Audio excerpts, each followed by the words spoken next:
Brazil expands indigenous territories amid climate summit protests. Brazil has designated 10 new indigenous territories, a move coinciding with protests at the COP30 climate summit. The expansion aims to protect the culture and environment of these areas, though enforcement remains a challenge. This action marks a reversal from the previous administration and a commitment to land rights under President Luiz Inácio Lula da Silva. Indigenous rights and COP30, the new designations, follow similar actions taken by Lula's government, which recognized 11 territories last year. Dinamam Tuxu of the Articulation of Indigenous Peoples of Brazil, APIB, celebrated the move, stating that each territory is a reason to celebrate. Despite the recognition, indigenous groups have faced barriers to participation at COP30, with many lacking accreditation, despite the summit hosting the highest number of indigenous representatives to date. Kleber Karapuna of APIB noted that at least 900 indigenous people are now inside the summit to negotiate and represent their communities. Security concerns and dissent. The increased security presence at COP30, including armed soldiers and police, has drawn criticism from over 200 human rights groups. These groups argue that the militarized response to protests contributes to a global trend of silencing dissent and marginalizing defenders of land and the environment. Protesters, including indigenous groups, have clashed with security forces, carrying signs that "Red Our forests are not for sale." Environmental impact and deforestation.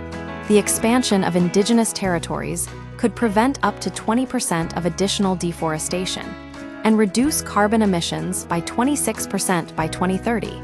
According to a study by APIB, the Amazon Environmental Research Institute, and the Indigenous Climate Change Committee.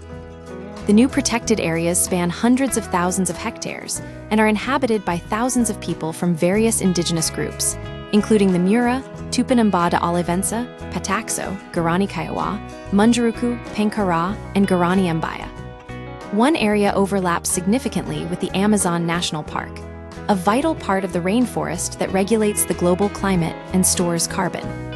Historical context and policy shift. Under the previous far-right administration of Jair Bolsonaro, protections for indigenous lands were frequently unenforced, and mining on these lands was promoted. Lula's government has taken action to drive out illegal miners from indigenous territories, reversing the previous policy. Currently, indigenous lands encompass 117.4 million hectares, roughly 13.8% of Brazil's territory. Global climate implications. The Amazon rainforest is already at risk of renewed deforestation, threatening its role in carbon sequestration. The expansion of indigenous territories is seen as a critical step in preserving this vital ecosystem. Countries at COP30 are striving to limit global average temperature rises to 1.5 C above pre-industrial levels, as warned by the UN's Intergovernmental Panel on Climate Change, IPCC, which states that warming of 2 C or more would bring serious consequences, including extreme heat, higher sea levels, and threats to food security. The recognition of indigenous land rights is not merely a domestic policy shift. It is a crucial element in global efforts to combat climate change and preserve biodiversity.